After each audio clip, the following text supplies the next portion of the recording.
वृंदावन की पवित्र भूमि में एक महान संत रहते थे, प्रेमानंद जी महाराज। महाराज जी रोज सुबह 4 बजे उठते थे और पूरे वृंदावन में झाड़ू लगाने की सेवा करते थे। इस सेवा को सोहनी सेवा कहा जाता है। महाराज जी के मन में एक ही भाव रहता था।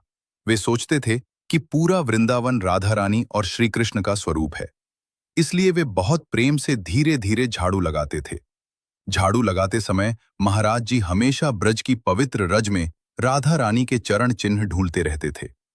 वर्षों तक ऐसी ही सेवा करते करते एक दिन उनकी भक्ति से किशोरी जी प्रसन्न हो गईं और किशोरिनी ने सोचा कि ऐसे साधु को दर्शन अवश्य ही देने चाहिए जो रोज चरण चिन्ह ढूंढता है। और किशोरी जी ने निर्णय लिया कि साधु को दर्शन देने हैं। तो एक दिन रास के समय राधा रानी ने अपना एक नूपुर वृंदावन की गली में जानबूझकर छोड़ दिया और राधा रानी चली गई। अगले दिन जब महाराज जी 4 बजे उठकर झाड़ू लगा रहे थे, तब उन्हें एक बहुत सुंदर और दिव्य नूपुर मिला। महाराज जी ने उस नूपुर को उठा लिया और गहराई से देखने लगे और सोचा कि नूपुर तो कोई समृद्ध परिवार की महिला का ही है और संभाल कर रख लिया। उन्होंने सोचा जिसका यह नूपुर होगा वह लेने अवश्य आएगा और ले जाएगा। उधर जब राधा रानी की सखियों ललिता और विशाखा पूछने लगी राधा से, अरे राधा, ये नूपुर कहाँ गया तेरा? राधा रानी ने कहा, मेरे को तो पता नहीं कहाँ रह गया। राधा रानी की सखियां ललिता और विशाखा ने सोचा कि बूढ़ी औरत का रूप धारण करके ढूंढने चलते हैं, और वे दोनों बूढ़ी औरत का रूप धारण करके नूपुर ढूंढने निकल पड़ी। वे महाराज जी के पास आईं और बोली, बाबा, क्या आपको कोई नूपुर मिला है? वह हमारी बहू का है। महाराज जी बोले, मैं ऐसे ही किसी को नूपुर नहीं दे सकता। जिसका यह नूपुर है उसे लेकर आओ।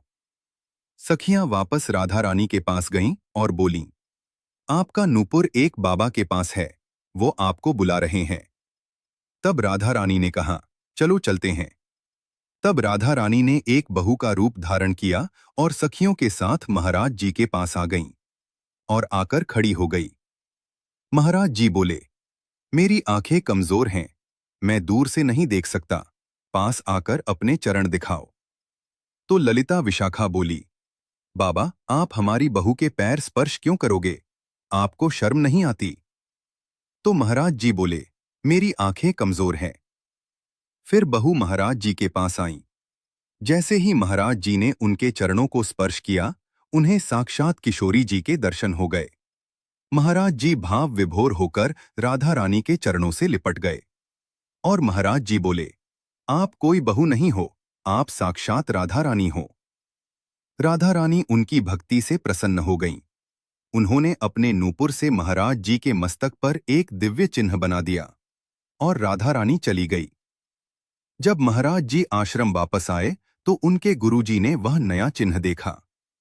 गुरुजी बोले, इसे मिटा दो। और फिर महाराज जी ने कहा कि ये चिन्ह तो मुझे राधा जी ने दिया है।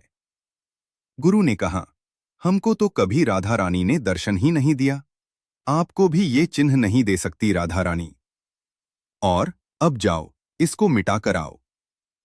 महाराज जी यमुना नदी की ओर चले गए और यमुना नदी में के पानी से चिन्ह को मिटाते मिटाते सुबह से शाम हो गई, पर चिन्ह नहीं मिटा। तब महाराज जी शाम को घर आए तो गुरुजी बोले, अभी तक ये चिन्ह क्यों नहीं मिटाया?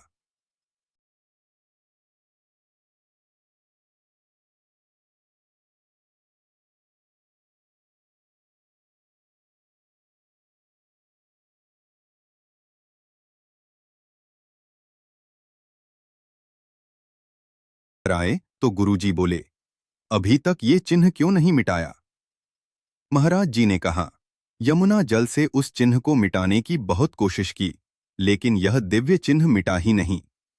तब गुरुजी को गुस्सा आया और सभी साधुओं को बुलाया और एक बड़ी पंचायत जोड़ी। और गुरुजी ने कहा कि इस पेमानंद को आश्रम से बाहर निकाल दो। तब पेमानंद जी महाराज जोर जोर से रोने लग गए और महाराज जी ने आंखें बंद करके किशोरी जी को याद किया। तभी तेज प्रकाश हुआ और वहां भगवान श्री कृष्ण के सखा सुबल प्रकट हो गए। सुबल ने कहा, उन्होंने गुरुजी से कहा, यह चिन्ह स्वयं राधा रानी ने प्रेमानंद जी को दिया है। यह सुनकर गुरुजी को अपनी गलती का एहसास हुआ। उन्होंने महाराज जी से क्षमा मांगी और इस प्रकार भक्ति की महान लीला सभी के सामने प्रकट हुई। प्रेमानंद जी की कहानी पसंद आए तो लाइक जरूर करो।